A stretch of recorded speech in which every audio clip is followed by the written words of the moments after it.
And if you don't have a chair, you don't have a chair.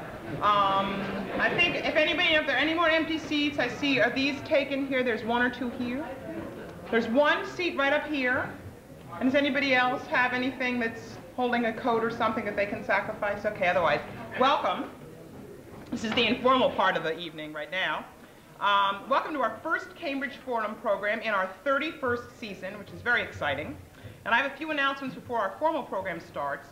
First of all, if you wish to receive information about our future programs, please be sure to add your name to the mailing list on the table. It's in the back of the room, which you'll all rush to after this program is over and you've put your chairs away, because that's where all this stuff is. There's announcements about our future programs, and as I said, there is a mailing list that you can sign on so that you can get material in the future about our programs. In addition, and I didn't get the chance to put it there, but again, after the program is over, for interested individuals, there will be tapes of this available. We are audio taping this. That's something which we do all the time. I'll allude to that in a moment. Copies of those tapes are available for $11. It'll be a straight tape of this program, and you will be able to get those. If you're interested, you should actually, rather than even sign in, you should simply send a check for $11 payable to Cambridge Forum, and send it to Cambridge Forum, 3 Church Street, Cambridge, Massachusetts, 02138. Put a note on there saying Chomsky tape, and I will send you a copy. That's actually the best way to do it. So anybody who wants a tape of this program, or if you have friends who you think may want a tape, they are available. They're $11, Cambridge Forum. If you take one of our program schedules, you'll have the address, and you'll know what you need to do. As our friends are aware, this is important this evening, Cambridge Forum is a participatory activity, and the audience assists by folding the chairs at the end of the program and stacking them in the front of the room or on back. Actually, even in a number of them, we're going to have to go back on the stands where we took them off. And you'll find out these chairs slide. It's a real drag, but it's a fun thing that we all do together. We are also a voluntarily funded organization, and we welcome donations in support of our public programs, which pay for things like the coffee and cookies that you'll also find in the back of the room. Some of you have found them already. I always do. And finally, our programs are recorded for future radio broadcasts. I mentioned about the taping. The aisle microphone is for audio taping. You'll need to project, but please step up to the microphone. We all get really excited and want to shout out our question, but please step up to the microphone, because that's the way we record your question, and that's the way that it will be. That way it'll be preserved for the future radio broadcast if you're one of the lucky ones whose question gets included. So, welcome to Cambridge Forum. My name is Gail Leftwich, and I am director of the Forum. Cambridge Forum is now in its 31st year of providing live public forums for the discussion of vital policy issues with the goal of offering citizens useful information about the challenges facing contemporary society. The subject for discussion is the U.S. and the Middle East peace process. Our speaker, who is inaugurating a year-long Cambridge Forum series examining the challenging topic of the Middle East in this 50th anniversary year of the establishing of the State of Israel, is the ever-provocative and illuminating Noam Chomsky. Dr. Chomsky is Institute Professor at the Massachusetts Institute of Technology, where he teaches in the Department of Linguistics and Philosophy. An extraordinary intellect, Professor Chomsky has written and lectured widely on linguistics, philosophy, contemporary history, and U.S. foreign affairs. The dilemma of relations between the Israelis and the Palestinians is a topic of long-standing interest for him, having recently published the 1996 edition of World Orders, Old and New, and spending part of this summer in Israel and the occupied territories to take part in events commemorating the 30th anniversary of the occupation. Welcome to Cambridge Forum, Noam Chomsky.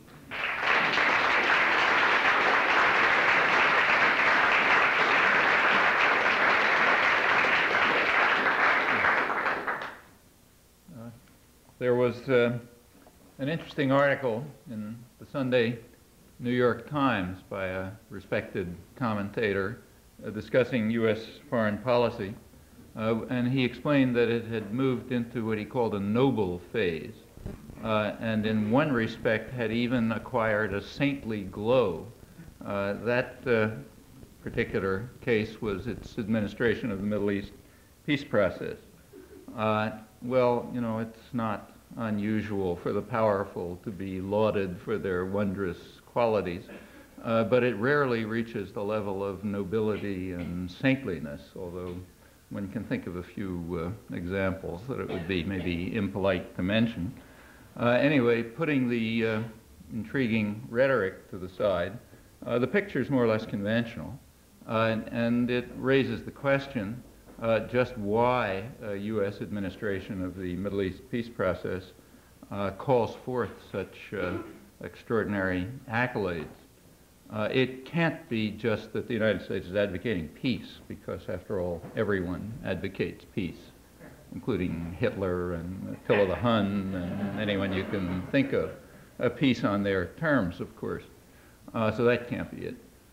It can't be that the United States is implementing a peace process, though it is, because that happens all the time too, and we don't fall over in the claim for it. So, for example, 35 years ago, the apartheid regime in South Africa was instituting a peace process, establishing the first of the homelands, the Bantustan, and that was a genuine peace process, no doubt about it. The homelands were given, they were given autonomy. Blacks were going to be able to run their own affairs without interference. They had opportunities, even opportunities for wealth and privilege, those who cooperated with the white racist authorities in running the homelands. The more enlightened elements of the South African regime, the white regime, recognized that it would be necessary to maintain a certain degree of economic development, just to keep the things going. So they proposed and began to implement, in fact, policies of putting up industrial parks around the edges, which were places where white investors, but also the new black bourgeoisie who would arrive, would be able to exploit the super cheap labor that was kept under control in the territories. Another part of the program was that it was going to, as they put it, indigenize repression. That is, make sure that the new massive black police forces and security forces in the territory would be able to control the population directly with white force and reserve as needed. They could control the population without concern for the High Court and the human rights organizations, to quote Prime Minister Yitzhak Rabin when he was explaining the Oslo agreements to the Israeli Knesset right after they were first announced, and therefore would be able to do a more efficient job without any bother. And there are other properties which ought to be familiar to those of you who pay attention to peace processes. Anyway, that was a genuine peace process, but it didn't call forth enormous praise. On the other hand, this one does, and then raises the question, why? What's the difference? What's the difference between the two? The question becomes particularly appropriate when you look more closely, and you discover, as I think you do, in fact, that the South African Bantustan project is a virtual blueprint for what the United States and its dovish allies in the Labor Party are implementing and carrying out in the current peace process. To stress, I'm talking about the Israeli doves, Shimon Peres, Yitzhak Rabin, the Labor Merits Coalition. It's common to attribute all of this to Netanyahu and Likud and the sort of bad guys. But if you look, I think you find that their differences are mostly style.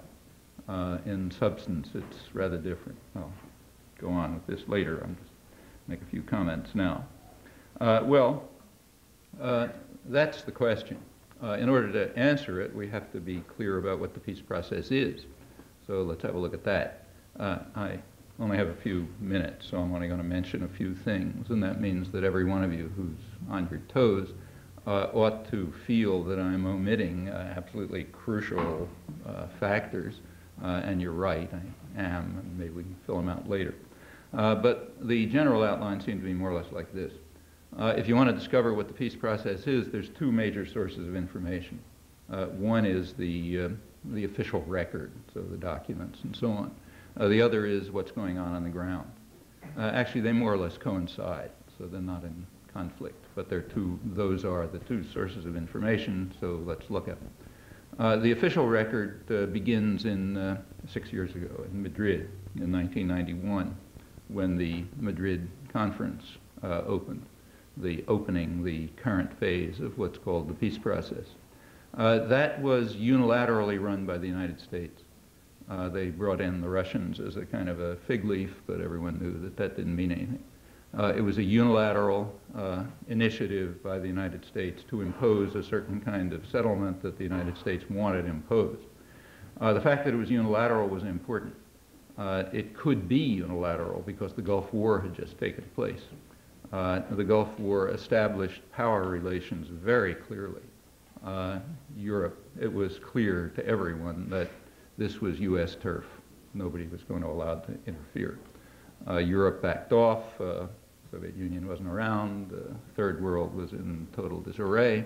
The United States was then able to do something it had long wanted to do, but had been unable to do, and that is impose a unilateral settlement. Now, the fact that it was unilateral was very important because the United States had opposed all international conferences and initiatives for years, and the main reason was that the U.S. had been in almost total international isolation on Middle East diplomacy for about 20 years. And since this is a crucial area of U.S. domination and it has the power to keep anything from happening that it doesn't want to happen, it was able to block every diplomatic initiative. The 20-year process of blocking every diplomatic initiative is called the peace process here, but that's another topic. In any event, the fact that that happened is not in doubt. You can look at the UN record and the rest of the diplomatic record. After the Gulf War, the U.S. was able to disregard the world and just institute the peace process in its own terms, and that's what happened at Madrid. That was the Bush administration, and it had terms. The terms are not so easy to know because they were never published here, but they're on the official, they're published in official documents, but never made public. But they're there, and they're on the record. The Bush administration had an official policy. It was the Baker Plan, the 5-point Baker Plan. Baker was Secretary of State. The Baker Plan, its main component, was to establish a framework for negotiations. It said, here are the topics that are subject to negotiations. And those topics, it said, were the coalition plan of the Shamir Peres government. The Israeli government at that time had a coalition of the right wing and the left wing, so-called Likud and Labor. And it had come out with an official plan. And the Baker Plan said, okay, that's it. Any negotiations have to be about the terms of how to implement the Peres-Shamir coalition plan. So there was a plan. It was the Baker-Peres-Shamir plan covering that spectrum. Turning to the Shamir-Peres plan, its first principle had two basic principles. The first principle was, I'll quote it, that there can be no additional Palestinian state between Israel and Jordan. The crucial word there is additional. The meaning is there already is a Palestinian state, namely Jordan. So the issue of Palestinian rights is gone. There is no further issue of Palestinian rights because that's been settled. There is a Palestinian state, it's Jordan, and there can't be a second Palestinian state. So what happens to the occupied territories? Well, that's the second point. The second point is that the status of the Judea, Samaria, and Gaza, the occupied territories, will be settled in accord with the basic guidelines of the government of Israel. That's the second point. And that's the U.S. plan. That's the official U.S. plan. As I say, it's kind of hard to find out because it was never reported in the press, but it is the official U.S. plan. You can discover it easily. I'll give you sources if you like. That's the plan that was instituted in Madrid. Well, what were the basic guidelines of the Israeli government? Now, here you got to look at a little bit of history. There are two major groupings, Labor and Likud. The Labor position was established back in 1968, called the Alon Plan. It's been modified a little bit over the years, but it's basically not changed all that much. The Likud program has taken various forms too. The most recent form was the Sharon Plan. Sharon's the kind of ultra-right Israeli general, minister, and so on.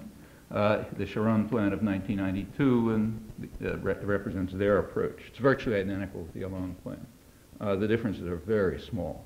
What they both call for is Israeli control of the resources of the occupied territories and the usable land of the occupied territories, but not the population. They don't want to have responsibility for the population. They should either they should leave, which would be the best thing, or they should be under Jordanian administration or local administration or whatever, but not Israel's responsibility. Those are the basic guidelines of the Israeli government and of the U.S. government, and they are implemented because American taxpayers pay for them, and they don't know about it because they're not reported, but that's what they are. Well, that's the first stage of the peace process. The second stage is 2 years later, in September 1993, when the Declaration of Principles was announced with great fanfare in Washington, Oslo I. The Declaration of Principles didn't say very much, but it did say something. It stated that the permanent settlement, the long-term ultimate settlement, will be in terms of United Nations Resolution 242 and nothing else. Now, that's rather crucial. UN 242, which was agreed on in November 1967, UN 242 talks about peace among states. It says nothing about the Palestinians. Palestinians are mentioned only as refugees. They've got a refugee problem. But it calls for an agreement among states, okay? And that's the permanent settlement. It's agreement among existing states, a peace treaty among existing states. Now, those of you who followed the issue know that there's something quite significant about that. From the mid-1970s, the international consensus on this matter changed to include the concept of Palestinian national rights as well. And there's a whole string of UN resolutions calling for Palestinian right, self-determination, and added to UN 242, and when you put those together, it becomes some kind of two-state settlement. The United States has voted against every such resolution, usually alone or alone with Israel, so the votes every year are like 150 to 2 or something like that, rarely reported. And if it reached the Security Council, the U.S. just vetoed it. So those are not Security Council resolutions. The permanent settlement, according to the Declaration of Principles, is to include UN 242, but not the other resolutions. So no Palestinian rights. Notice that that's perfectly in accord with the official program of the Bush administration, and in fact, way back. The second point to notice about UN 242 is that it calls for peace in return for Israeli withdrawal from the territories. Now the question is, what is meant by Israeli withdrawal from the territories? Well, here again, you have to look at a little history. UN 242, and it was initiated really by the United States, it meant total withdrawal. There is no doubt about this.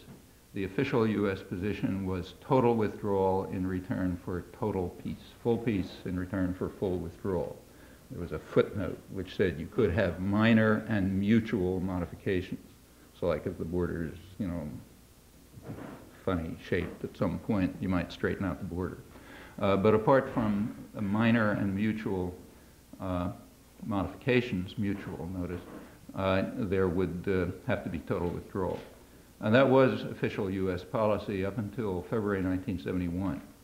In February 1971, the major turning point in Middle East diplomacy took place, the absolutely major one. You can tell how important it is by the fact that it has been totally wiped out of history.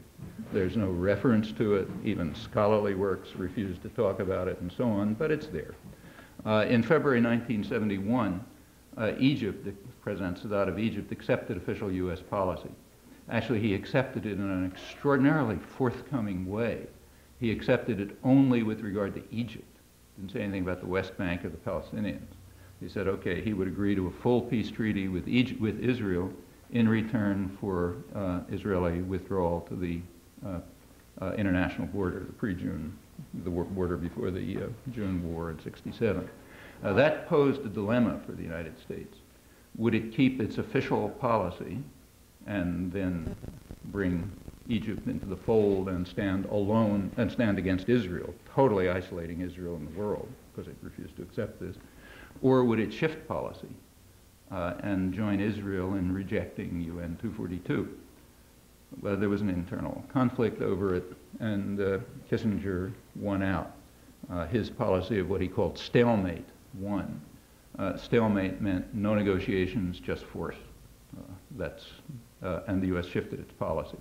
Since that time, the United States does not call for withdrawal, only for partial withdrawal as determined by the United States and Israel unilaterally.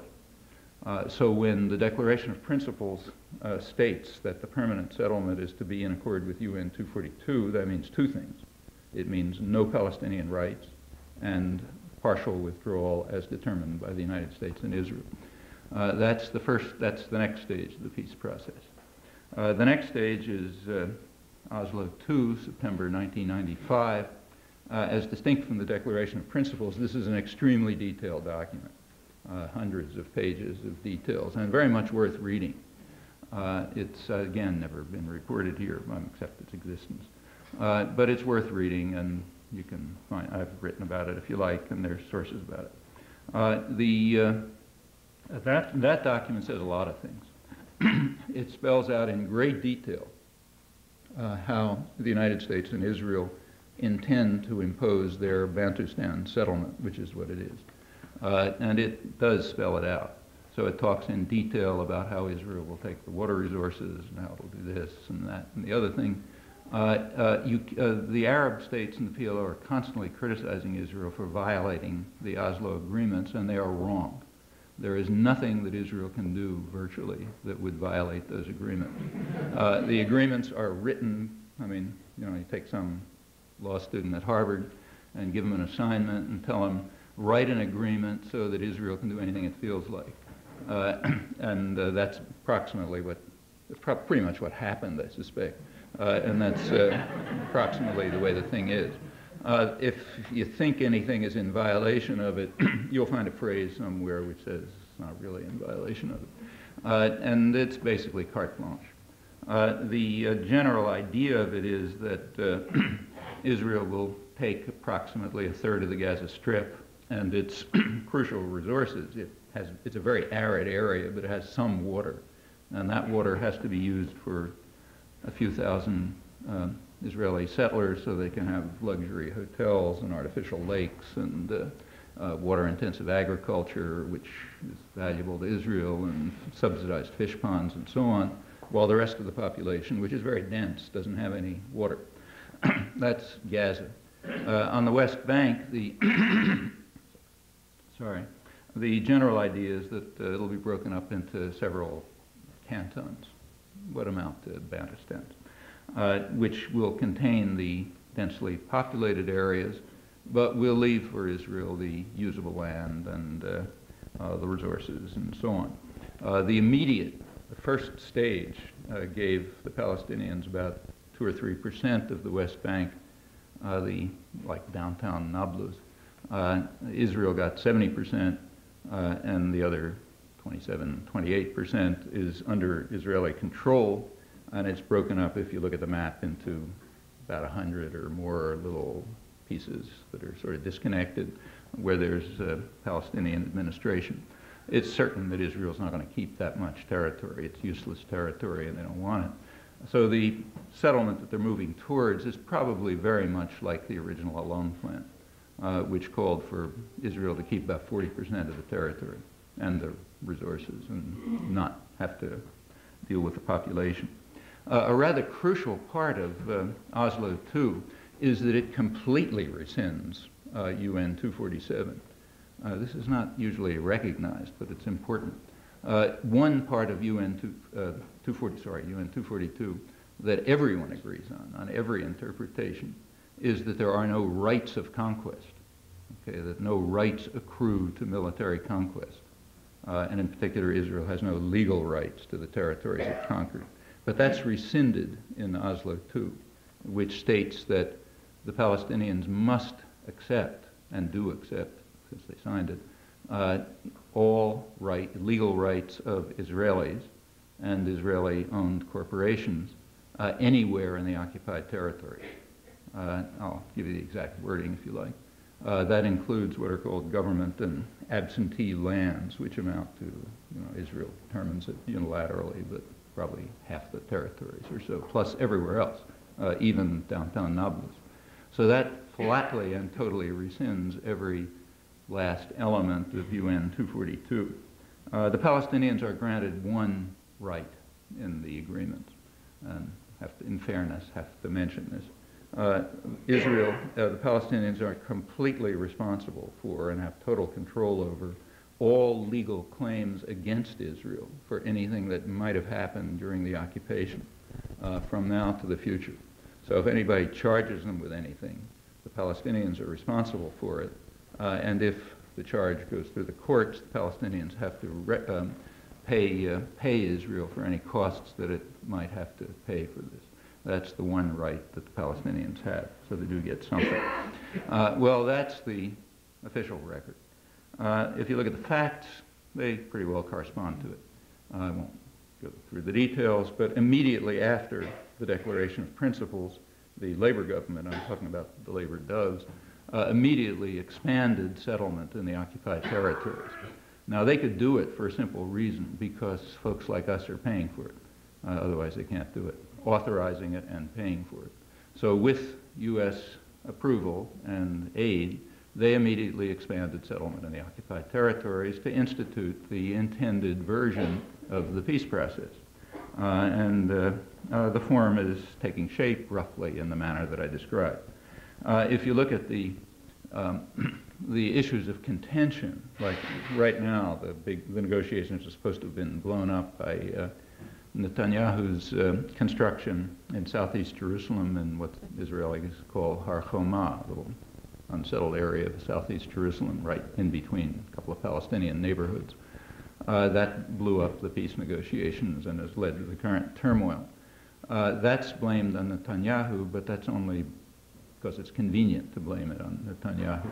In fact, that building program was announced by Shimon Peres's building minister in February 1996 to begin approximately when it did begin, exactly as it did, 6,500 units for Jews only in exactly that spot. And furthermore, they began to implement it.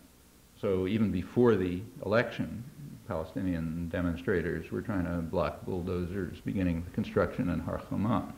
Netanyahu, in fact, continued the operation and did it in the style that the United States doesn't like and that Western humanists don't like, namely brazenly and in your face.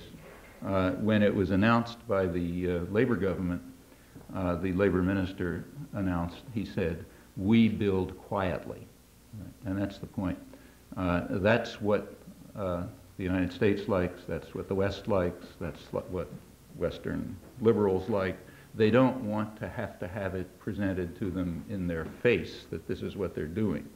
The Labor Party, because of the reasons having to do with its constituency, it's not a party of working people, it's, despite the name, it's a party of professionals and educated people and managers and secular people. And they understand the norms of Western hypocrisy. So they know that you're supposed to build quietly, not brazenly. And if you can find, it's very hard to find any other difference between Labor and Likud. They're mostly differences of style like this. And the United States does find Labor offensive, and American liberals don't like it, and so on and so forth. And they prefer Labor. But it comes out the same way. That's true of Har Choma, and it's true of a much more important development that's going on right now, is the Labor Party had a program called E1, which is construction to the east of Jerusalem. Jerusalem, incidentally, does nothing much to do with what used to be called Jerusalem. Jerusalem is a big area, a big ever-expanding area, which is intended to reach virtually to the Jordan River. The intention of the Labor Party, explicit, it wasn't a secret. If you don't know it, it's because you choose not to know it. They didn't try to keep it secret. Was to incorporate within Greater Jerusalem big urban settlements that they have set up to the east. The biggest one is Ma'ale Adumim, which goes to within a couple of miles of Jericho, And since Israel's going to keep the Jordan Valley, that effectively splits the West Bank into two dissociated cantons. And the big and important building program that's going on right now, this E1 program, is between Ma'ale Adumim and Greater Jerusalem. It's going to close off the little gap that remains so that it'll then be a continuous urban area extending with the Jordan Valley, essentially cutting the country in half. And there are a couple of others. Well, that's what's going on the ground. You can't argue that it's inconsistent with the agreements. It's consistent with the agreements. It's the peace process, and it in fact implements a kind of Bantustan settlement. It's not so obvious that it's better for the inhabitants than the South African Bantustans were. In fact, it may be worse for the inhabitants, but in any event, you could argue that, but it's more or less the same style. There's another issue which Israeli commentators, and I don't mean Israeli doves, refer to regularly as the central issue in the Israel-Palestine conflict, namely the refugees. What happens to them? Millions of them around Lebanon and Syria and so on, Jordan. Well, what happens to them was determined officially by the Clinton administration in an important move. There is a UN resolution reached unanimously in December 11th, 1948, and reiterated unanimously with unanimous support every year since, which says that Palestinians have the right of return or compensation. That resolution spells out the meaning of Article 13 of the UN Declaration of Human Rights, which says that everyone has the right to leave their country or return to their country. That's the most famous article of the UN Declaration of Human Rights. Everyone in the United States knows it because every December 10th on Human Rights Day there was a big parade led by leading civil libertarians, etc., denouncing the Russians for their refusal to live up to Article 13, which says everyone has a right to leave their own country. So why don't they let the Jews come to the United States? Big fuss every year. Except that's not what Article 13 says. It says to leave their own country or to return to their own country. And those last words were never mentioned. You can check. The reason is because the people leading the demonstrations were the strongest opponents of Article 13. They opposed allowing people to return to their own country. The meaning of it was spelled out the next day in Resolution 194, which said the Palestinians have the right of return or compensation. Now, of course, the votes for that were always hypocritical. Nobody was ever intending to live up to it. But fortunately, the hypocrisy's over. The Soviet Union's no longer around, so Jews are allowed to leave their own country. And the Clinton administration officially rejected the other half for the first time. It rescinded Article 13 of the UN Declaration of Human Rights and announced it voted in the UN against Resolution 194. So the hypocrisy is finished. Now we just oppose the Universal Declaration totally, both sides. And that was important. That meant that the central issue is finished. The vote was the usual one. I think it was like 150 to 3 or something like that. But if the U.S. votes against a resolution, it's vetoed. That's what power means. If there are votes at the UN, as there are, like 151 to 1, and the one happens to be the United States, it's vetoed. That's simply the meaning of power. Well, I won't go on. What all of this demonstrates, I think pretty dramatically, is how the world works, namely by the rule of force. Those who have force and violence at their command get what they want, especially if they can control information and knowledge and understanding so that nobody can protest because nobody knows. And that requires some cooperation on the part of the people who spend their time more profitably talking about the noble and saintly glow of foreign policy. But the whole thing fits together rather coherently when you think it through, I think.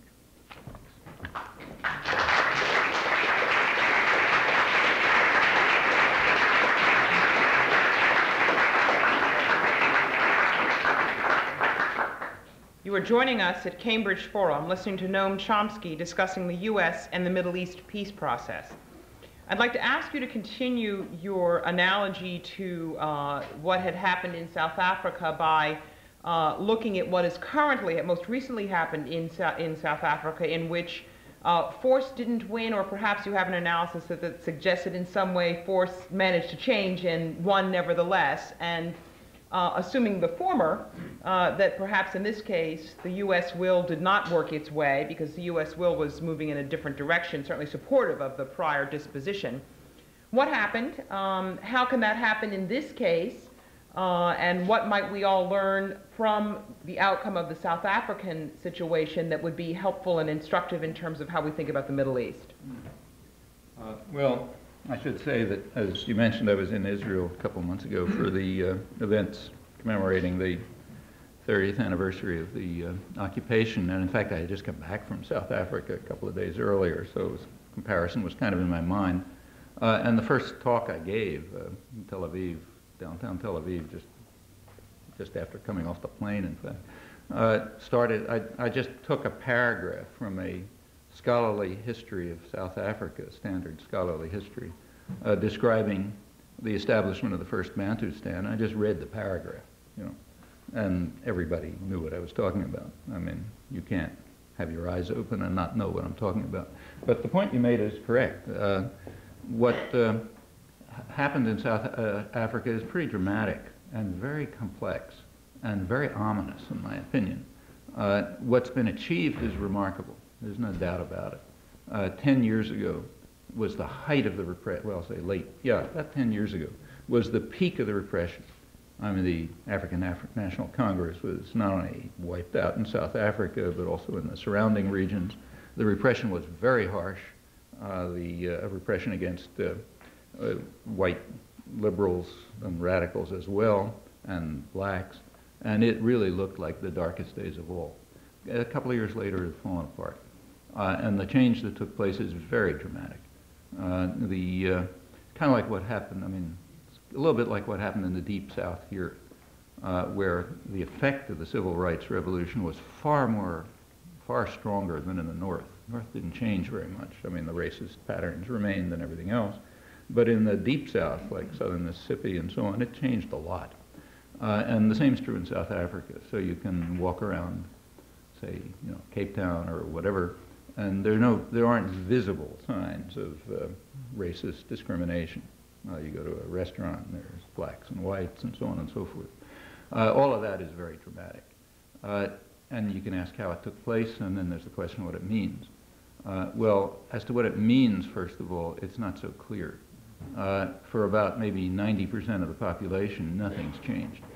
The people in the townships, you know, like right outside the central city, who you don't see. You don't see those people because they're behind walls or something like that. But when you go down the highway, you know, there's a barrier and you don't notice them. But if you go through, which is tricky, you can't do it at night, for example, because there's no lights, there's no electricity in these miles and miles of miserable townships, and they're run by gangs, drug gangs, terrorist gangs. Nobody knows exactly who they are. Some of them are probably hangovers from the old white racist regime, others new ones. So the people are simply terrorized. And even the activists who work there are afraid to go in at night. But they're there, you know, and those people, they've gained nothing. In fact, they're probably worse off, both materially and psychically.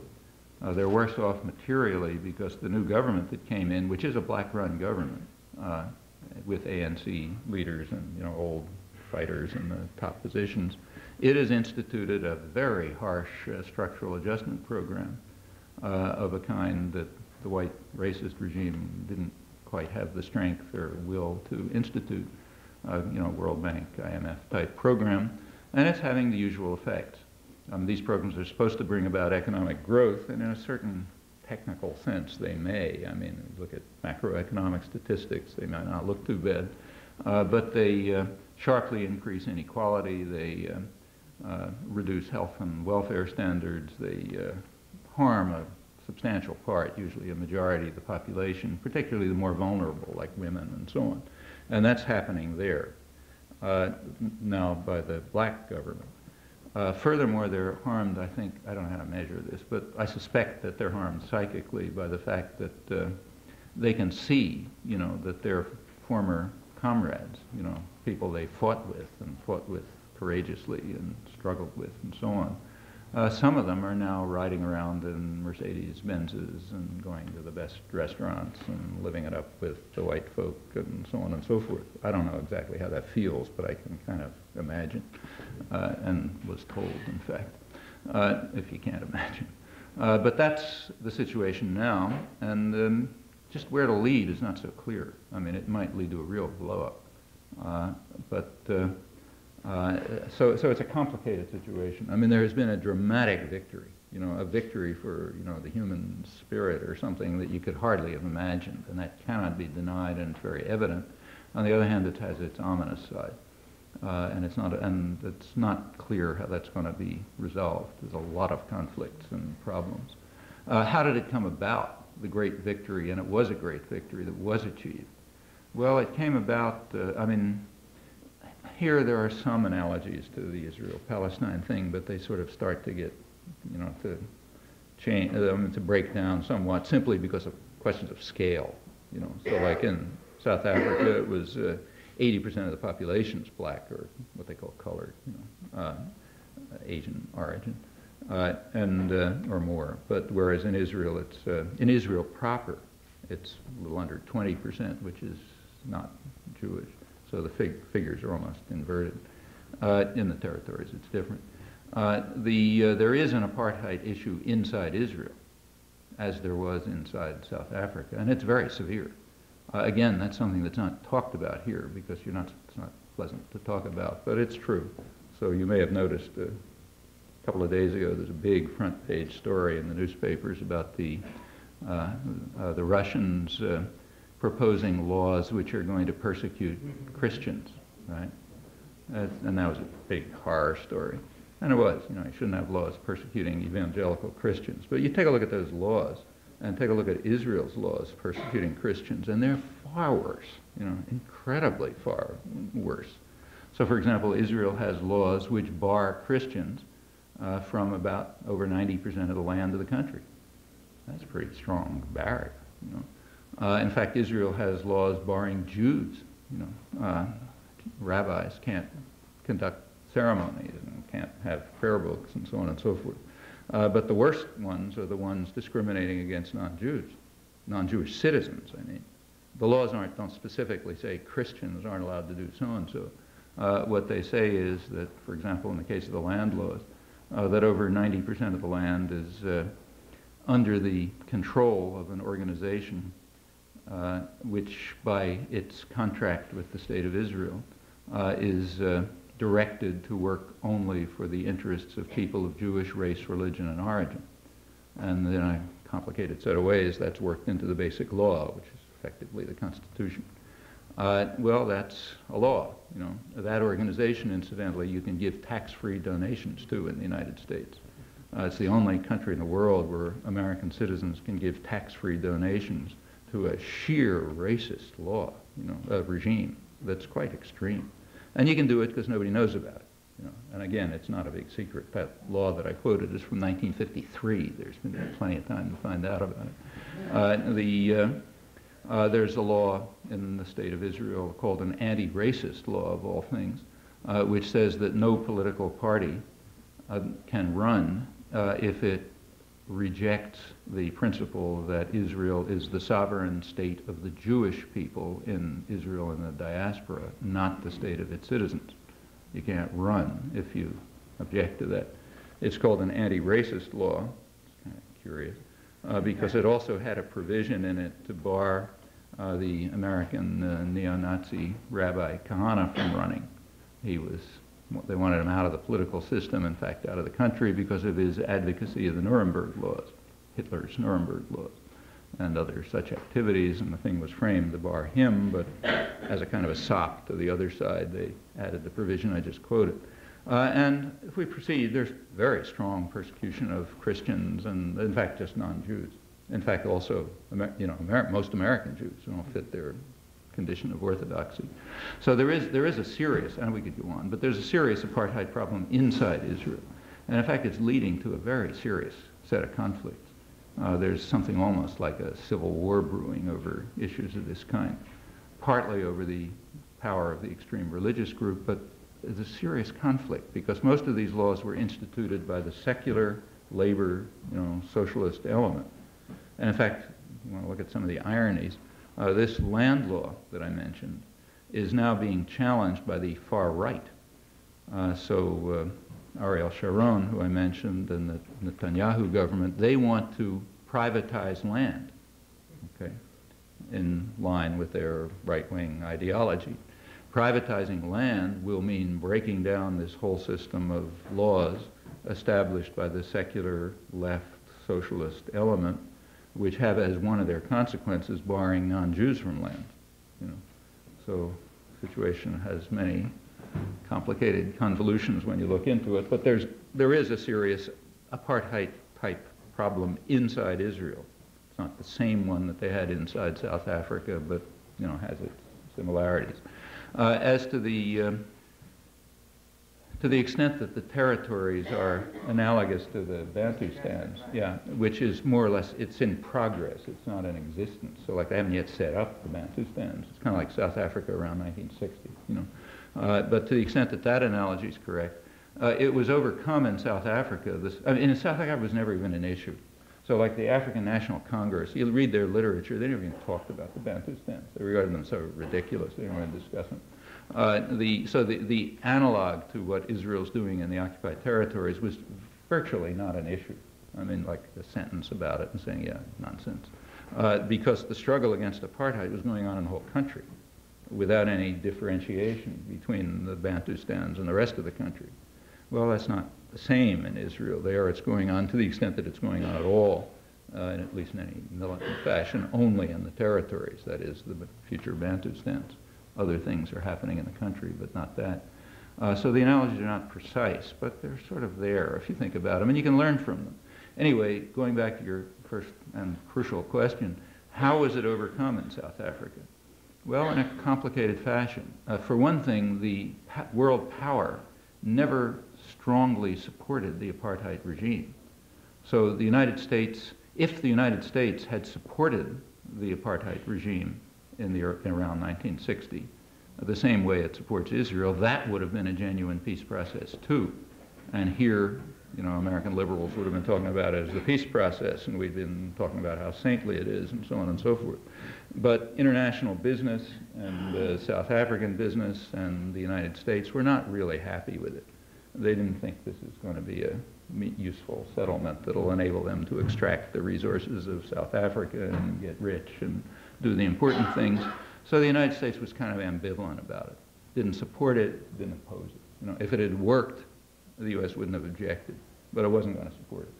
And the same was true of international, the state system and the, crucially, transnational business generally. They never liked it. So, for example, IBM and those big companies really didn't mind the Sullivan laws. I mean, as far as they were concerned, they could pull out and wait for a couple of black managers in there, and then they go back in, because they don't care. I mean, capitalism is basically not racist. It's just as happy to exploit anybody.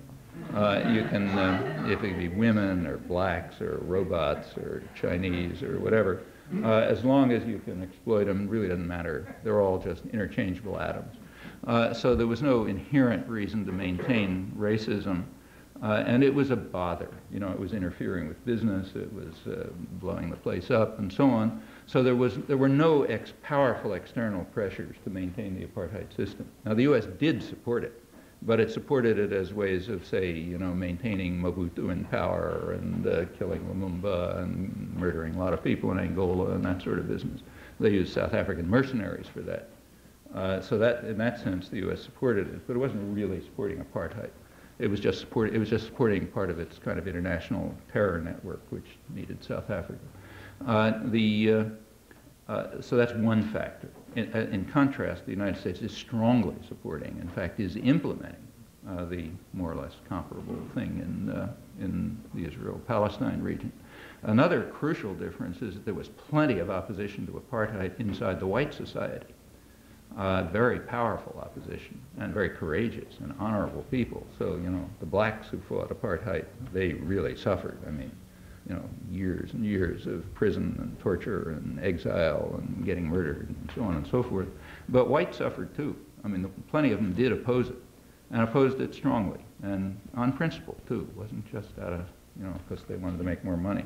So there was a principled opposition within the white society, the ruling society, to the whole apartheid system, not just to the Bantustans. Again, even like the white, you know, sort of human rights people, whatever you call them, they weren't talking about the Bantustans either. They also considered them too ludicrous to discuss, but they wanted to dismantle the whole apartheid system within the society, and that made a big difference. There's nothing really comparable to that in the Israel-Palestine case, and I should say a large part of the fault lies on the PLO in this case. I also, in Israel and Palestine, gave a talk at Birzeit, the Palestinian University, and I talked about that. I mean, on the assumption that wherever you talk, you should say the thing that people least want to hear, otherwise there's not much point about it. So talking at Birzeit, I mostly talked about the Palestinians and what they have failed to do, which is very significant. It's the only third world movement I've ever had anything to do with in my life. You know, there have been a lot of them that never saw the point of establishing links inside the oppressor society, either inside Israel or, for that matter, inside the United States. So they did nothing to support a solidarity movement here, which would have been extremely easy, in my opinion. There have been efforts to try to change this for years and years and never got anywhere. And that's a major failure, and I think Palestinians have to think about it and learn from it. But, you know, our problems are, there are other things we have to think about and learn.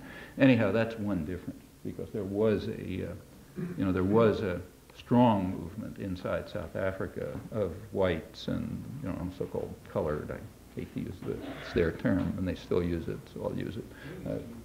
Yeah. Well, colored there means Asian. Different melon. Right, yeah. So like, you know, so it's like Malay or something. Yeah. I mean, everybody hates it, but they use it. So this whole mixture of things, there was there's a lot of solidarity internal to them, and they were really fighting together, and that made a big difference. That's nothing, you know, that we don't know about from our own history. So there are differences, but there are also lessons, plenty of them, and I think one should pay attention to them. Yeah. The floor is now open for your questions and comments, and if you could work with the microphone. Acknowledging your point that all significant power is being exercised by the United States and Israel, do you see any interests that are self-interests for the United States or for Israel, either politically or socially or economically, that would suggest that it's in the long-term benefit of either of those countries to change its behavior in any significant way? If so, would you characterize what those interests are? Yeah, I think that's a very crucial question, but I think it ought to be rephrased. Whenever you talk about the interest of a country, you're already off track. Countries don't have interest. No. So are there... American or Israeli people. Well, corporate interest. Well, as a matter, actually that's complex too. So, for example, the forces behind the denationalization of land in Israel are coming from the right-wing business community. They don't want the internal racist system because it keeps the land nationalized, you know, and they want it privatized, which means they want rich people to have it.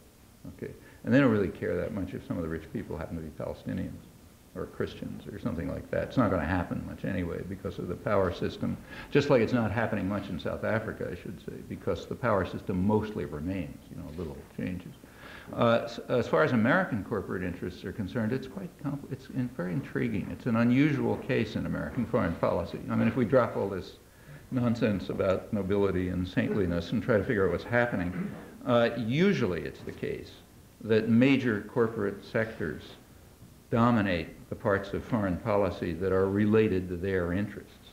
Like they may not care about other things that aren't related to their interests. The government, on the other hand, typically reflects a kind of a more general interest of the whole corporate system as a whole. That's why the Secretary of State usually comes from some law firm, you know, Sullivan and Cromwell or something, or, you know, Dulles and Atchison and those guys. Those are guys who represent the general interests of the corporate sector, not some parochial interest like, you know, an oil company or something like that. But where a sector of the, you know, power system, private power system, has an interest in some region, they usually determine what happens there. So, like the oil companies have had enormous effect over you know, State Department and so on. Now, in this case, it's interesting. The oil companies have not won out. So, when that conflict took place that I mentioned in 1971, that crucial one, as to whether to maintain, to keep, whether the United States should stay within the international consensus and continue to call for Israeli withdrawal, or whether it should shift to support Israeli expansion and withdraw from the international consensus, the oil companies were on the side of the international consensus. They thought the United States should keep its policy, and they called for Israeli withdrawal. And in fact, their representative in this conflict was William Rogers, Secretary of State, who has a background in oil interests. Kissinger was coming from another sector, a real sector of American power, but a different one. The military system, the military industries, the whole strategic analysis system that was trying to maintain Israel as part of, you know, part of the system of control of the oil region by force. This was, remember, the time at which what was called the Nixon Doctrine was being formulated. The idea of the Nixon Doctrine was that the United States was no longer in a position after the Vietnam War and so on to intervene massively everywhere in the world. So we had to delegate responsibility. We had to have what the Defense Department called local cops on the beat, who would run the local region under, you know, police headquarters stays in Washington, but they do the local job. Now in the Middle East, there's a big job to be done. In fact, the intervention forces and so on have mostly been directed against the Middle East, always, because that's a crucial interest. The interest is ensuring that the profits from oil flow to the United States and England, primarily the United States, and not to the people of the region. That's a difficult thing to maintain. Like, you know, like people in the slums of Cairo can't seem to get it through their heads that the wealth of the oil producers should come to New York, you know, not to the slums of Cairo. And the same with people in Saudi Arabia and, you know, all over the place. So it's been necessary to keep beating them over the head, you know, because they have these funny ideas. And in order to beat them over the head, you need regional enforcers. And the U.S. has a network of them, typically non-Arab. So Turkey, Israel, Iran when it was under the Shah, Pakistan. You know, that's kind of like a network of regional gendarmes who maintain what's called stability, meaning the wealth comes here and nobody bothers our local managers. That's the name for that is stability. And Israel played a role in that system, powerful role. It won that, its spurs really in 1967 when it smashed Nasser. There was a kind of like a war going on between Nasser and Saudi Arabia and Yemen. And Nasser represented what they call radical Arab nationalism, meaning independent nationalism, which said we want to run our own lives and resources and so on. And the Saudi Arabian government is just, you know, it's not a government. It's a family dictatorship, which it's what the British used to call an Arab facade that manages the place under British rule. And they were being threatened by the radical nationalist currents spearheaded by Nasser, even inside Saudi Arabia. And Israel put an end to that by wiping out Nasser and eliminating, you know, the major Arab states and so on. And they won a lot of points for that. It happened again in 1970, at the time of Black September, when Israel intervened to prevent potential Syrian support for Palestinians who were being killed off by the Jordanians. U.S.-British ally. The issue really at the time was, well, do we go along with the local interests of the oil companies, who are perfectly happy to see a Palestinian state or, Israeli withdrawal? They don't really care. They just want to do their business and make their money. Or do we go along with a big strategic conception of how to maintain the kind of control which, in fact, they think will ultimately be in the interest of the oil corporations too?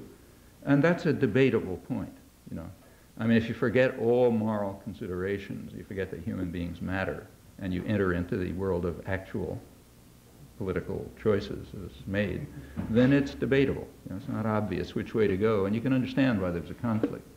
Since that time, the conflict remains. So if you read, say, Mobil Corporation ads in the New York Times and so on, they're rather dovish, on this issue. So they don't.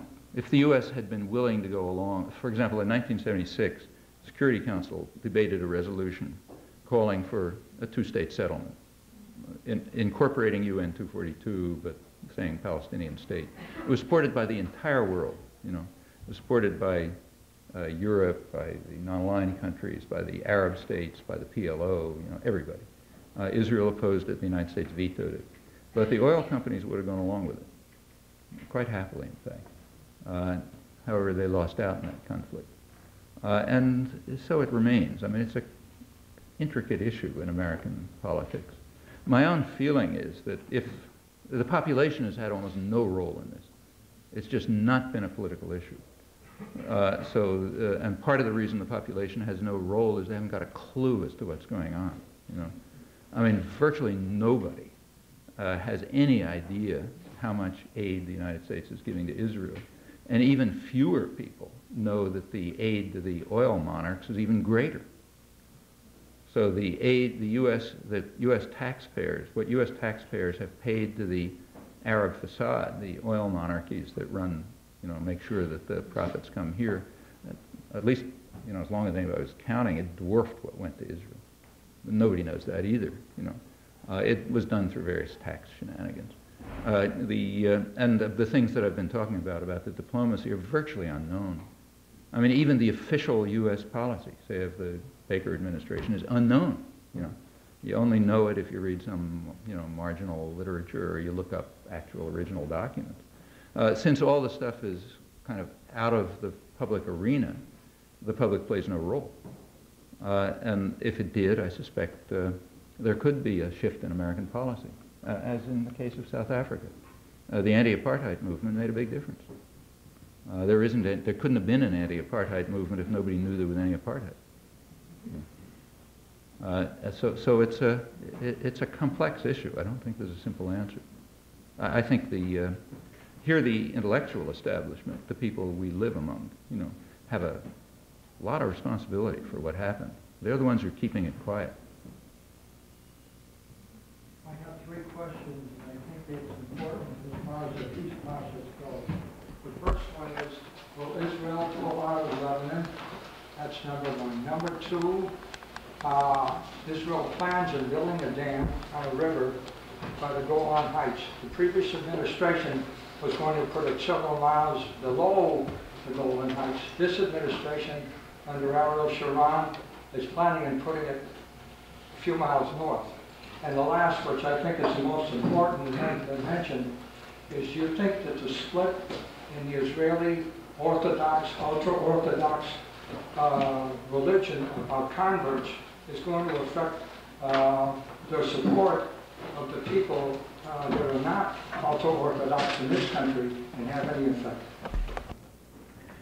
Well, on Israel and Lebanon, there is a UN resolution from March 1978, which actually the U.S. voted for, calling on Israel to leave Lebanon immediately and unconditionally.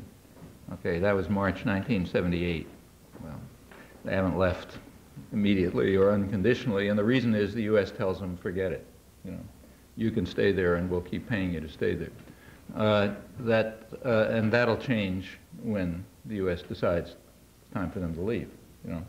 Now, it's possible that they may decide on their own, because it's becoming very costly. There's no strategic point in staying there. They're not By now, it's kind of a policy that's feeding on itself. There's no threat that anybody knows of to northern Israel. In fact, the threat is mostly coming from their being there. So, for example, up until 1992, before the Israeli invasion of Lebanon came after there had been nothing, a year of what's called in the scholarly literature quiet on the Lebanese border, meaning nothing coming south but plenty of things going north. Like Israel was bombing like mad all over the place and killing all sorts of people, but there was nothing going from north to south, so that's called quiet on the Lebanese border. Then Israel invaded, and then it became not quiet. But even then, after the invasion, until I think it was March or so, 1992, not a single rocket or anything else, not a pistol was shot across the border. What happened at that time was that the Rabin government assassinated a Lebanese cleric and his family, in a car. And after that, attacks started coming.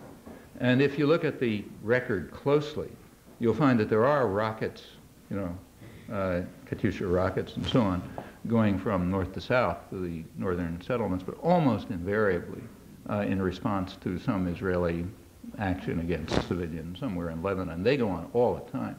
Mostly they're not even reported, or they get a few lines and so on. And by now the thing is feeding on itself. I mean, Israel has a mercenary army in the south which runs the southern region by sheer terror, and they just don't want to leave them, and they've, complicated things, but they don't really have all that much, the interests that lie behind it are not overwhelming, and in fact it's costing Israel a lot of soldiers now. They're getting, they're not able to handle the resistance, which is killing a lot of Israeli soldiers. And they may just pull out for that reason. In fact, one of the people who's calling for a pullout is the same Ariel Sharon. Sharon, the ultra-right general who sort of led the invasion of Lebanon, is now saying, look, it's ridiculous, let's get out. So they might leave on their own, or if the United States decides that they're going to leave, they'll leave. If the U.S. decides it's over, they'll leave tomorrow. They're very dependent on the United States. They have chosen a position of dependency. They didn't have to choose it, but they did. And by now the position of dependency is such that they cannot refuse American orders. And whether those orders come depend on internal things here, like population cares enough to do something about it. The second issue about the dam is a very tricky one. And I don't know exactly how it'll work out, but I wouldn't dare to predict. But these are things that have been going on since the early 50s about how to control the water resources of the region. The Eisenhower administration had a proposal, and Israel tried to block it. And the Eisenhower administration actually barred aid to Israel for a while to make them stop doing what they were doing, and then it sort of goes on. It's very complex. In fact, the conquest of the Golan Heights in the first place, a lot of it had to do with control of the headwaters of the Jordan and that sort of thing. Right now, they're kind of, I don't know. It's hard to know how much of this is symbolism and how much they really mean, but I think the answer to your question is, again, the same one. The way it ends up depends on what the United States is going to decide. If the U.S. decides, look, we want it this way, it'll very likely, it's not like the laws of mechanics or something, but very likely it'll come out that way. And I don't know. I mean, the Clinton administration is the most extreme, hawkish, pro-Israeli administration ever.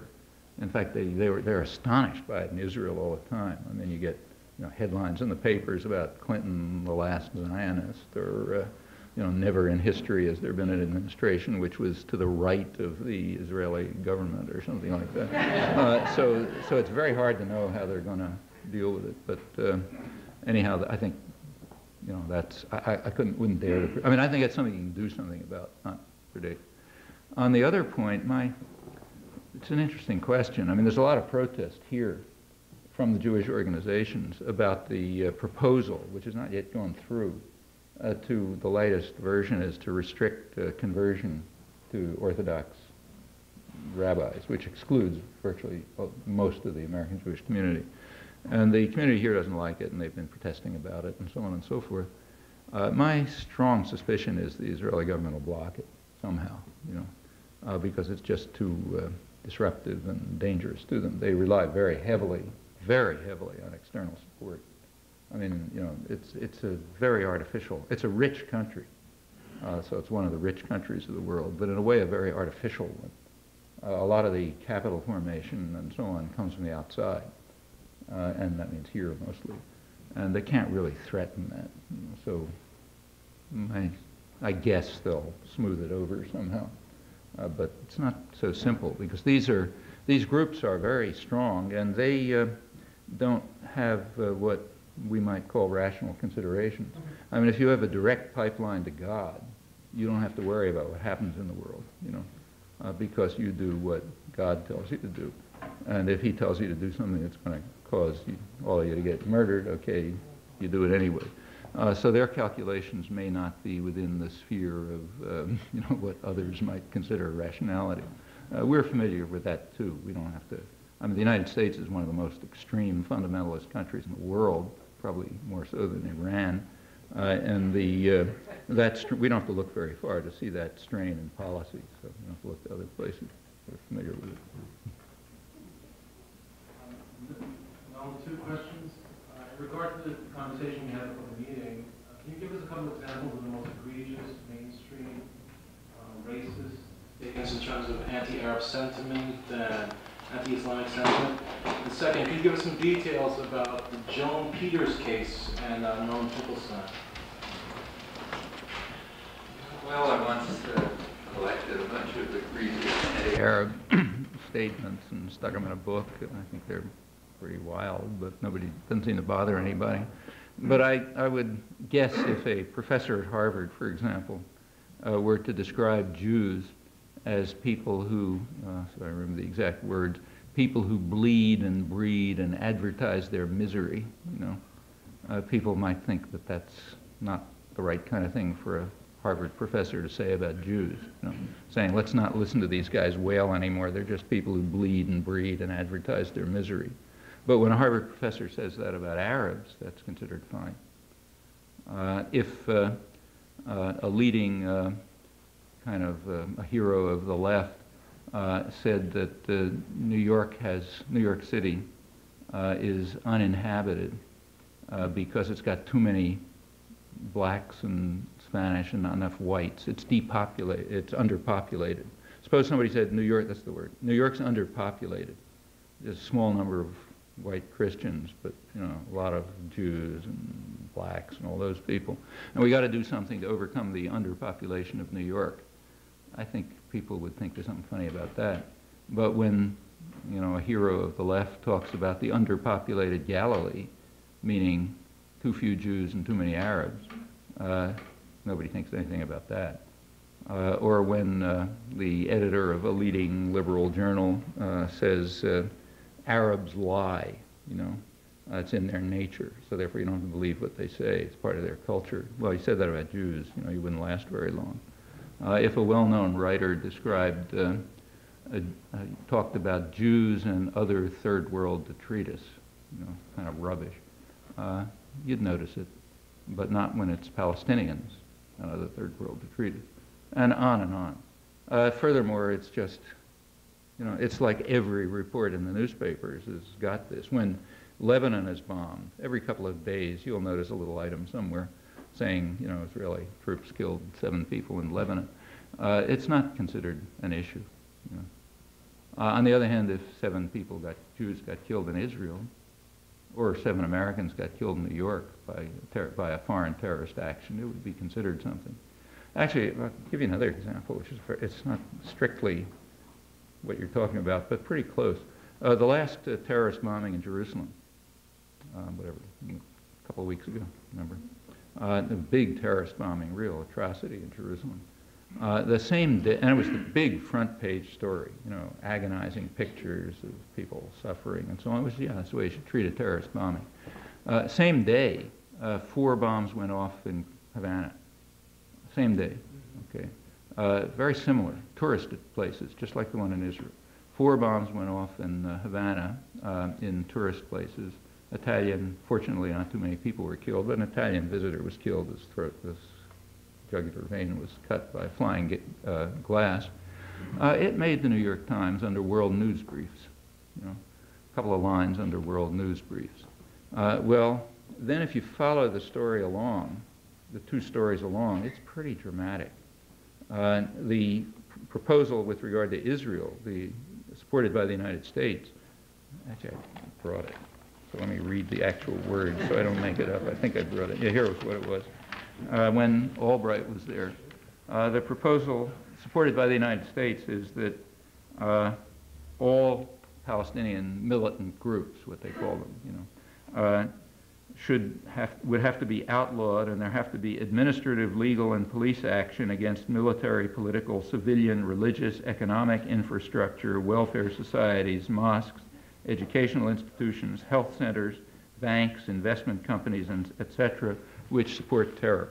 Okay? So in other words, Israel is supposed to institute a real terrorist regime against anybody who might be regarded as in some fashion or other supporting terror. And the U.S. supports that. Nobody sees anything wrong about it. Take that same phrase and put Miami in instead of Israel. Okay, any humanitarian group or welfare group or bank or anyone else who supports terror in Cuba has to be outlawed without trial, no sentencing, you know, just toss them in jail, break up the group. How far would that go? Well, it makes a lot of sense. I mean, the bombings in Havana are, whether they were carried out by, we don't know, but they were certainly supported publicly by groups who continually call for terror and are right sitting there in Miami, you know, all around Florida, in fact. They're not only tolerated, they're loved. Like, you know, Clinton goes and hugs them and kisses them and asks for their money and so on and so forth. And furthermore, they've been carrying on this terror since 1959. Like, it's not just the bombing the day, you know, of the day, happened to be the same day as the Jerusalem bombing. So you can sort of compare the outcomes. But in this case, it's been going on since 1959 from U.S. territory with U.S. government support and, in fact, with direct U.S. government participation.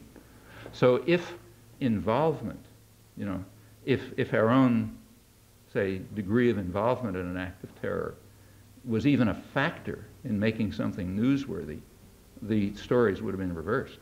It's the Havana bombings, which would have been on the front page, and the Jerusalem bombings would have been under World News Briefs. But it was the other way around. Partly it's racism, but partly it's just that when we do it, it's not terror. You know, it's when we do it, it's fine. When they do it, it's terror. That's the definition of terror. You know. This is an extremely dramatic case.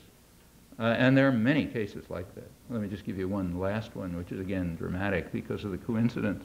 Everybody knows about the Oklahoma City bombing. Okay. So here's this horrible bombing, you know, truck bomb goes off, kills lots of people. If you recall, when the bombing took place, the first thought was it probably had a Middle Eastern connection, remember? So there was all sorts of talk about how, I mean, some people say we ought to just bomb the Middle East right away, like Rosenthal in the Times, just bomb the bastard. Others said, well, if we find any Middle East connection, we're going to bomb them. And Clinton got up and said, we'll pursue them to the end of the earth, and so on and so forth. There were big headlines about how Oklahoma City looks like Beirut. Remember that? Big bombs going off and blowing people up. It's just horrible. Here's Beirut coming to Middle America, and great horror about that. Okay, it turned out there wasn't a Middle East connection. There were people like Rosenthal who said, let's bomb them anyway, but others said maybe not. It's exactly 10 years before the Oklahoma City bombing, we kind of like anniversaries, so exactly 10 years before, almost to the day, a bombing did take place in Beirut. It's one of the reasons why Oklahoma City looked like Beirut. A virtually identical bombing. A car bomb went off right outside a mosque, timed in order to kill the maximum number of people, so timed when they were leaving the mosque, killed mostly women and children. Lots and lots of women and children killed, you know, babies torn to shreds in their beds. I mean, the whole story. In fact, the Oklahoma City bombing was a virtual duplicate. Now, if we're going to trace the attackers to the end of the earth, we can easily get those guys. That is assuming that the U.S. Air Force has the capacity to bomb Texas and California and maybe a bomb or two left over for London. Because that bombing was carried out by the CIA with the assistance of British intelligence, aiming at a Muslim cleric, Sheikh Fadlallah, who they missed, but they killed plenty of other people instead. So there's a perfect parallel. Now, just out of curiosity, I personally brought that to the attention of a fair number of journalists. They couldn't even see the point, you know. Couldn't even understand what I was talking about, you know. They could not understand why that's even a parallel. I mean, in one case, it's a bomb, maybe Middle Eastern in origin, that's what they thought, going off in Oklahoma City, so we're going to really, you know, bomb them all over the place. And the other case was a bomb that we put in front of a mosque to kill as many people as we could in Beirut, so that's not an act of terror, you know. And that conception is so deeply ingrained in the psyche that people can't see the point. And you can go on and on with this. I don't know if you call this racism or not. I mean, somehow it's beyond racism, you know, but it incorporates racism as a special case. They were just Lebanese, so what the heck. Let me just say, you had a sort of follow-up question. I'm sorry, you had something which I The forgot. question about the Joan Peters case. Oh, the Joan Peters, well, that was an interesting example. In fact, let's go back to the Bantustans again. When you go back to the Bantustan case, I'm sure there were South Africa, I don't know the details of South Africa that well, but I'm willing to bet that when the homelands were established, there were people within the white racist community who attacked the government for granting too much to the blacks. I mean, after all, the blacks are just recent immigrants, and they could go back a couple miles across the border to where they came from, be just as happy over there, where they have to be on our side of the border for. So why not just get rid of them? And anyway, why give them all this land and so on and so forth? I'd be willing to bet that there was something like that. Well, that's Joan Peters. Joan Peters came out with a book. Joan Peters is not of any interest, I should say. I'm not even convinced that she wrote the book. She may have been set up. A book came out with the name Joan Peters on it, okay? Joan Peters, kind of nice lady, nice American blonde lady who sort of sympathetic and likes refugees and Palestinians and so on. She signed, at least, this book which said that that there's no moral, she made a grand discovery. I mean, everybody thought there was some problem about the, moral problem about the Palestinians having been kicked out, but there isn't any moral problem, she discovered. The reason is they're all recent immigrants. They came in after the Jews, made the land bloom and so on and so forth, and they'll be just as happy if they go a few miles across the border and, back to where they came from and live with their own kind.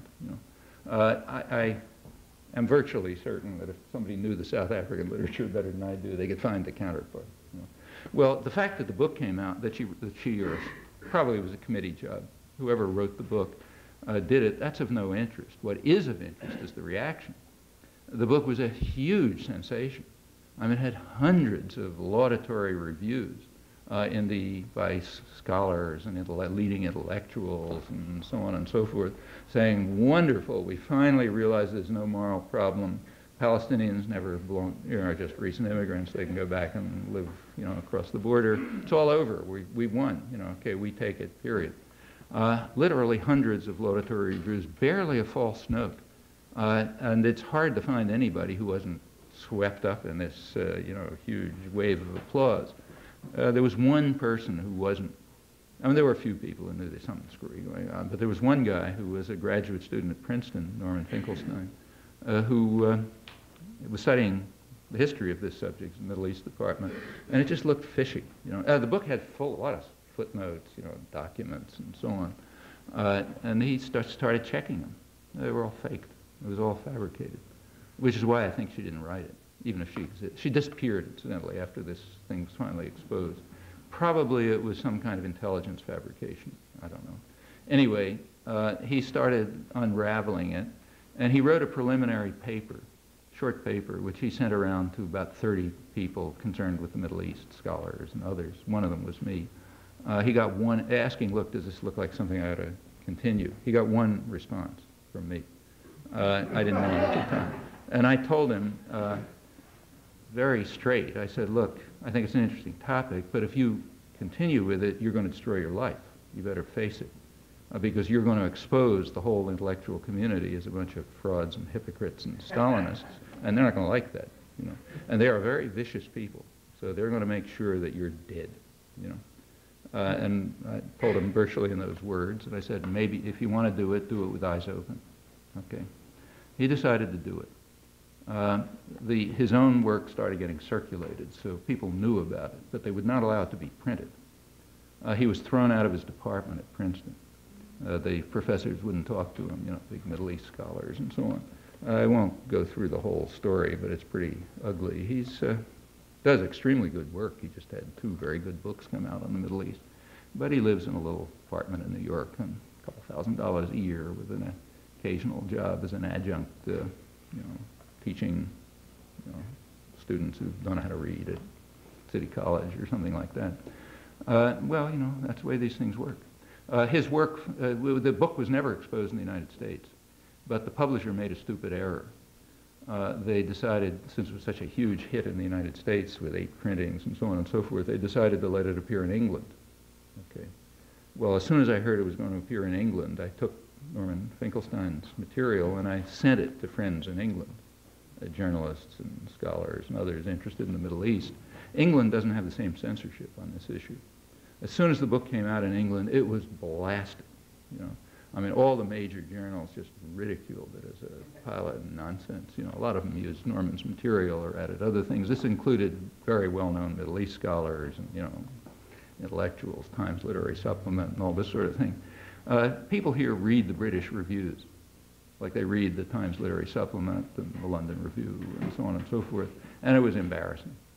I mean, what the reviews were saying is that, you know, virtually the entire American intellectual community was deciding to accept a sort of Stalinist-style fraud because it's in the interests of their particular politics, even though the thing is so transparently fraudulent that it falls apart as soon as you look at it. That was embarrassing. And the thing disappeared. You know, I mean, nobody said, gee, I'm sorry, I lied about it. But it kind of disappeared, and now you're not allowed to talk about it anymore. Okay, that's basically the story. There's a lot more to it, which is even uglier, but that's more or less it. I can make one more statement. This is for radio purposes, sorry. We are at Cambridge Forum discussing the U.S. and the Middle East peace process with Professor Noam Chomsky.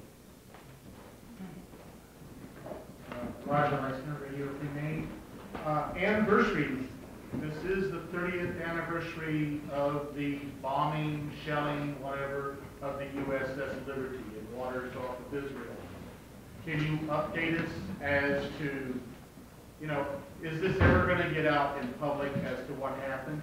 And also, on your information, what do you speculate the reasons for Israel attacking the USS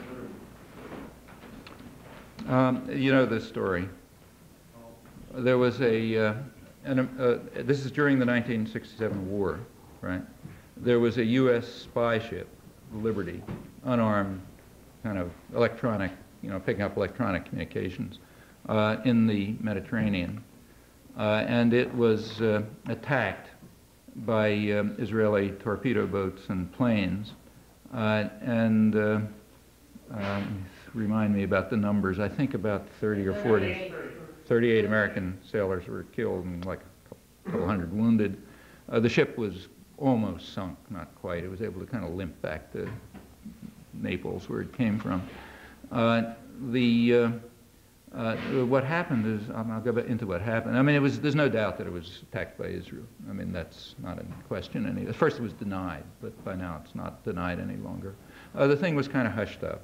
There was a Naval Board of Inquiry hearing which shut it up, and the Liberty sailors are pretty angry about it, and they have an organization which still exists, which is trying to get some publicity for this. They got plenty of high-level people saying this was just a straight attack, you know, admirals and secretaries of state and so on and so forth. But the thing is just embarrassing. Nobody wants it out. So there's no compensation. I think maybe there was some kind of compensation, but virtually nothing. Anyway, it's a non-existent thing. Why did Israel do it? Well, you know, we don't have the documents, but my own speculation is that it was done probably to prevent the United States from getting the information that that Israel was planning to invade the Golan Heights. The United States was not in favor of that. The United States did support Israel in the war, but after the ceasefire, After the ceasefire, Israel invaded the Syrian Golan Heights. After the ceasefire. And Israel, the United States was not happy about that because it was extremely dangerous. Could have led to a nuclear war. That war was a very close thing. If you can believe Robert McNamara, who was the Secretary of Defense, well, his words are, "We damn near had war with the Russians." The documents have still not come out, so we're relying on secondary commentary.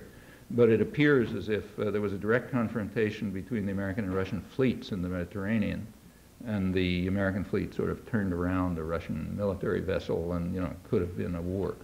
There was a hotline. We know there were hotline communications right at the end, in which Kosygin was saying, "If you want war, you'll have war," and so on. Call off the Israelis or else, And right at the end of this, Israel invaded a Russian ally, Syria, and conquered the Golan Heights. And there's a good chance, I think, this is guessing, remember, that they did not want the United States to know that they were going to do it because it would have been stopped. If the U.S. had known, they probably would have stopped it, not because they had any objection to it, but because it could have caused a war. That's my guess. But there's a lot of strange things about this. So, for example, if you read Yitzhak Rabin's memoirs, he was chief of staff. He has his memoirs, came out, and he writes all about this. In fact, he says the bombing of the Liberty was the worst moment in the Six-Day War. That's when we thought we're really in bad trouble, and it was the worst moment there and big issue. He misdates it by a day. He puts it a day earlier than it happened. That's not the kind of mistake that the chief of staff can make about the most serious event that took place during the war. According to his dating, it wouldn't have had anything to do with the Golan Heights. Well, I don't know, suspicions.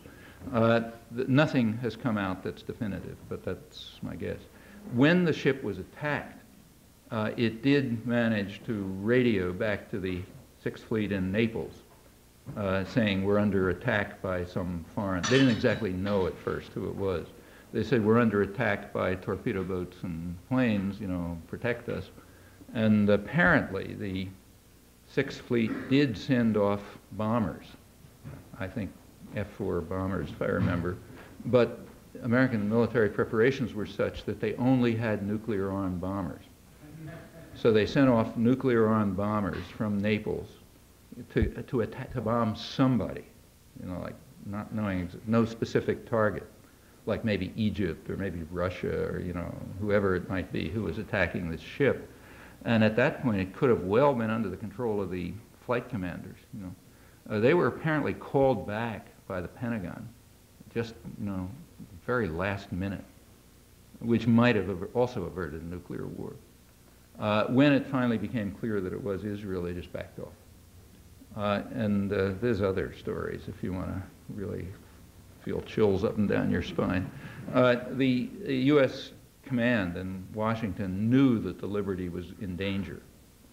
And a couple of days earlier, they sent communications to it to say, get out of this zone because it's a dangerous zone. The trouble is, all the fancy communications, military communications that you guys pay for, worked as follows.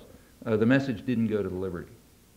Because of some error, it was sent to the Philippines, And when they got it in the Philippines, they, somehow, I don't know, they sent it somewhere else, I think North Africa or someplace.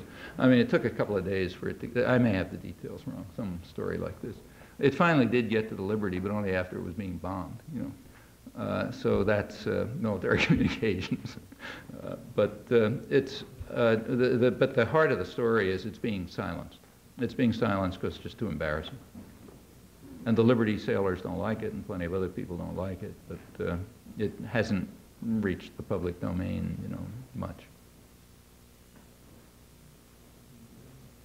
I don't know of any new information about it, really. There's one success story in Arab-Israeli-Jewish relationships, and that's a small village of Neve Shalom. I don't know if you're familiar with that, in Jerusalem and Tel Aviv. And for 25 years, Arabs and Jews have lived voluntarily side by side as neighbors. It's the only place in Israel where they send their kids to the same schools to learn Hebrew and Arabic. Otherwise, they're separated. And they've trained 20,000 people in conflict resolution and negotiation. Now, I'd like your opinion. Why is this such a tough sell? I write part-time for the Globe. I came back from seeing this. I told the foreign news editor, it's a terrific story. There's some good news, some solutions, not just problems out of Israel. What he told me was, look, he says, give me a good bombing or an assassination. I'll put it on page 1 or 2. But peace between Arabs and Jews, that's not news. Now, why is it such a tough sell to get some positive news, to get some solutions? And there are some. This is a prototype. It could serve as a model for, for successful living and coexistence. They worked out a lot of ways to do it. Why is it such a tough sell? Well, here I partly agree with your editor.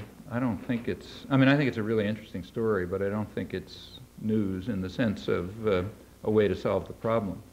Much more relevant to solving the problem would be for the United States to abandon its extreme rejectionist stance.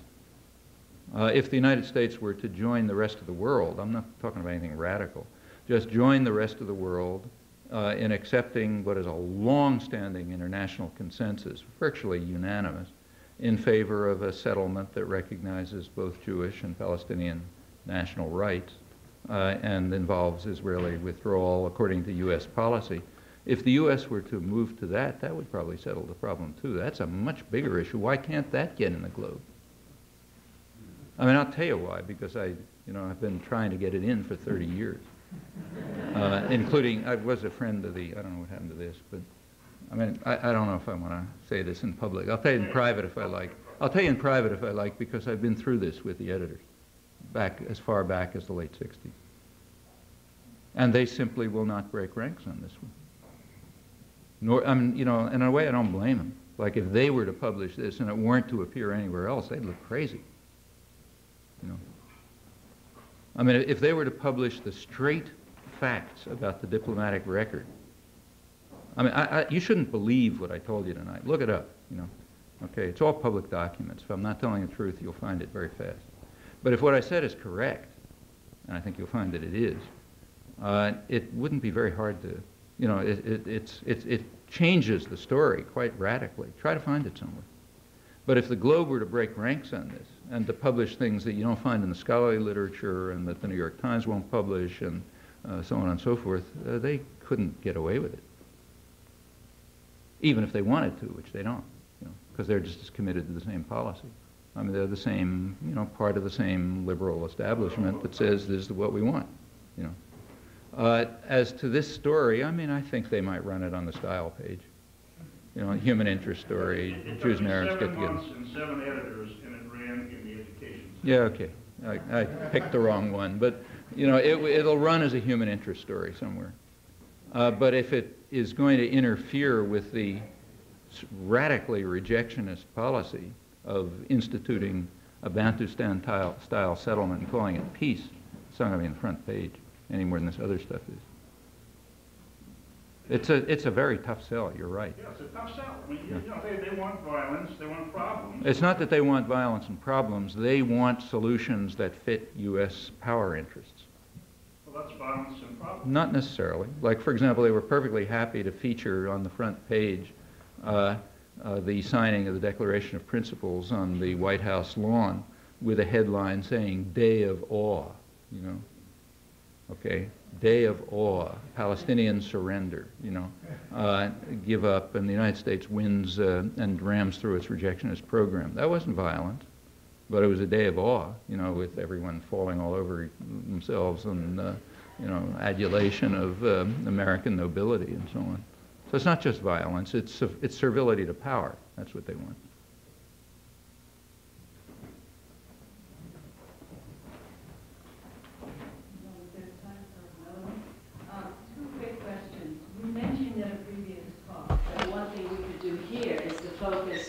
On the upcoming 50th anniversary of the Universal Declaration of Human Rights on this issue. I'd like you to say a bit about that, and was there any reception for the notion of anti-apartheid as a campaign when you were in Israel just recently? Did anybody seem to say, oh yeah, this is something we can actually talk about? Yeah. And my third question, actually, is this whole notion of Netanyahu withdrawing funds from the PLO. I mean, what is the states doing about it? If the PLO is there to enforce, this whole security thing, then putting them in a position where they can't pay their, police. And there have been reports that a lot of the police are getting ready to have some sort of a, insurrection. I mean, don't you think that's incredibly short? They can't pay their police, but that's not the whole story. Remember, can't pay their police means can't pay the forces that are carrying out indigenized repression. Their police are very brutal, They probably have the highest proportion of police per capita, I guess, in the world. The police work very closely with Israeli intelligence, and they repress the population. They torture, they arrest, and so on and so forth. I mean, I don't tell you, all about it. Furthermore, when Israel isn't paying the funds, that means Arafat's not squirreling away more funds in his private bank account in Bank Leumi, to pay off his cronies and so on and so forth. I mean, it's tricky. Furthermore, when they don't pay off the funds, the European Union pays, or the World Bank pays. Okay, they don't like it, Like you read the London Financial Times, they're kind of unhappy about having to pay off, the Palestinian administration, who are mostly gangsters, incidentally, because Israel's withholding funds, and the United States doesn't like it either. I mean, one of the things that when Albright was over there and she gave him a few taps on the wrist, one of them was release the funds because, we don't like to pay it this way. So yeah, it's counterproductive from the U.S. point of view, and they'll make them stop. In fact, they're starting to pay the funds again. But I think that's kind of like a technical issue. I mean, cutting off funds had nothing to do with terror or anything else. It's like the closures, which also have nothing to do with terror. It's just punishment. I mean, the way the closures work, if you really want to look at it, I mean, you know this, but so, for example, if there's an Arab terrorist act, Palestinian population is locked into their villages and so on. What happens when there's a Jewish terrorist act? Same thing. So after, literally, after Baruch Goldstein, this American immigrant, killed, 29 people or so in a mosque, sprayed them with an assault rifle or whatever he did, the Israeli army, the Arab population of Hebron was placed under tight curfew and stayed that way, a very punitive curfew. The Israeli army went through and smashed up the Arab market and destroyed it. It still hasn't been rebuilt and never will be rebuilt because the new Hebron settlement doesn't allow it. And there was a whole bunch of punishments of the Palestinians for the fact that an American Jew murdered 29 people in a mosque. Well, yeah, that's the way it works. And it works that way because folks here pay for it and say, let it keep going.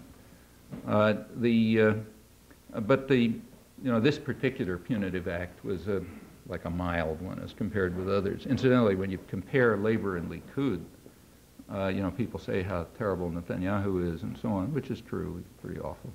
But the fact is, with regard to the Palestinians, in some ways he's better than Labor. So like he's relaxed the harsh labor closures. More Palestinians are allowed to go in and be slave laborers in Israel than they were under Labor. Okay? And, they don't like being slave laborers, but it's better than starve and seeing your children starve. Okay? So it's a mixed story, On the Universal Declaration of Human Rights, I think it's a very important issue. You can predict there's going to be a huge hullabaloo next year.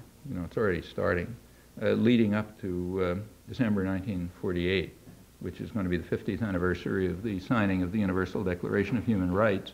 And you can, if some of you want to make some money from journals, you can write the articles right now, and send them to the Atlantic Monthly and the Boston Globe and so on when the right time comes. And the articles will say, we're standing up for the universality of the Universal Declaration, and we have to defend that against the third world relativists who think that you shouldn't, that there's special cultural relativism and so on and so forth, and we can't stand that because it's universal and, there can't be any, et cetera, et cetera. You can write the articles right now. If you're not original enough to write them, you can go back to the huge flood of articles that appeared in 1993 when the Vienna Conference was taking place, and the United States was standing up courageously to defend the universality against the third world relativists and so on and so forth.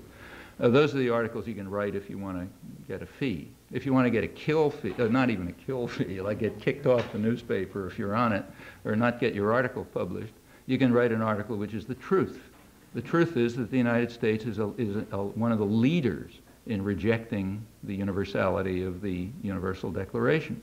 It flatly rejects one whole component of it as having no status whatsoever, namely all the social and economic rights. I mean, they have the same status as the so-called anti-torture rights, but the United States doesn't like them. I mean, they call for things like people being free from hunger, you know, having health care, having a job, having security. I mean, all that kind of stuff we don't believe in. It's there in the, I mean, we, you know, like the guys who make the noises. They don't believe in that, and the official U.S. position is these things have no status. The way Jeane Kirkpatrick put it rather crudely, they're like a letter to Santa Claus, you know. But they're right there in the Universal Declaration of Human Rights. They don't count because the U.S. rejects them, okay? If you go to the so-called, you know, the ones that we theoretically do support, like Article 13, it's sheer hypocrisy. I mean, there's nothing more hypocritical that I know of than what happened with Article 13. I mean, here, year after year after year, big demonstrations, editorials, fusses about supporting half of Article 13, the half that you can use as a weapon to beat the Russians over the head with, but not mentioning the other half of Article 13, which we're opposing, not mentioning it. Go back and do a database search. Here's a nice research project for anyone who wants not to get a degree in a good political science department. Do a research job and see if you can find out when somebody mentioned those missing words or return to their own country, meaning Palestinians return or get compensation. Okay. Well, we didn't like that, so therefore it was cut out. The hypocrisy on this is mind-boggling. Take Article 14, the next one. It says that everyone has, refugees have a right to asylum, right? Yeah. I mean, the day of the Vienna Conference opened with Warren Christopher over there talking about universality, blah, blah, blah, and the editorial writers and, you know, everyone screaming about it. That day, the Clinton administration turned back another boatload of Haitians fleeing from this murderous terror regime. Haiti is at that time being blockaded, of course, illegally, by the U.S. Navy, Coast Guard actually, which was sending back victims of terror to further terror.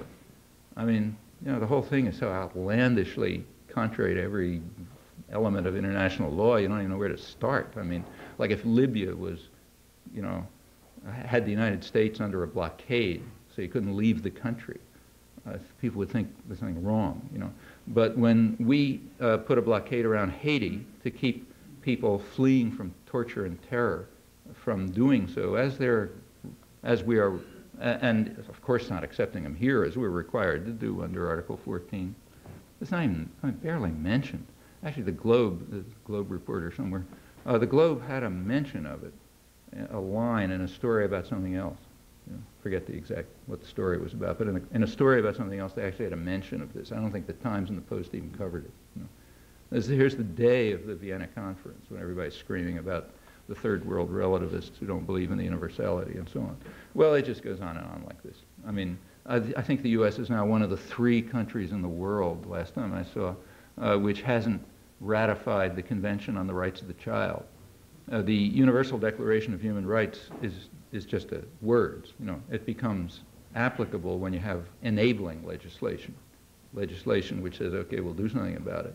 The United States has one of the worst records in the world on this. You know, it doesn't pass enabling legislation on almost any issue, and when it does pass enabling legislation, it is always what's called non-self-executing, meaning cannot be applied in U.S. courts. Okay, so it means zero. You know, no support. In fact, our support for the Universal Declaration is approximately zero. Well, these are things that ought to be brought up as the hysteria begins. In fact, before it begins, so you can maybe preempt it a little. What the chances are of getting the truth on this issue, I don't know, but it's worth working on. Not just to expose what's going on, but because the Universal Declaration is important. I mean, those rights really matter, you know. I mean, you know, you could maybe make a better set, but it's an impressive declaration. And it's kind of like a minimum of what decent people ought to be for. And if there are relativists who say we don't have to live up to them, well, that should be exposed. And if the relativists are sitting right here in Harvard Square in Washington, yeah, it's even more important to expose it, especially when they're leading the the crusade against the Universal Declaration. So I think it's a good thing to do. And an important campaign, because it's going to be a major issue leading up to the 50th anniversary. You can be sure of that. I just wrote an article about it, just running through a lot of the details, which are pretty amazing when you look at it. I'll appear in some anthology in England in about 25 years or something. I mean, you can have it if you want. Just, no, well, they haven't asked for it yet. If you're interested, I'll send you a copy. Really? Wow. How'd that happen?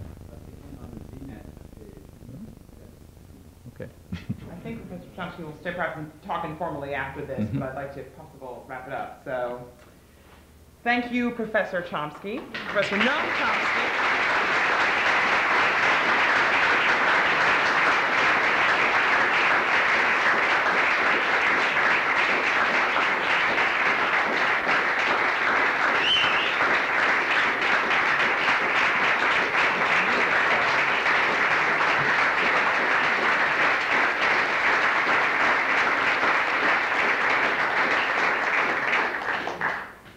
You've been listening to a program of Cambridge Forum, a free public forum in Harvard Square, Cambridge, Massachusetts, co-sponsored by the First Parish in Cambridge Unitarian Universalist, the United Ministries of Harvard and Radcliffe, the MIT Chaplains, the Lowell Institute, and the Friends of Cambridge Forum.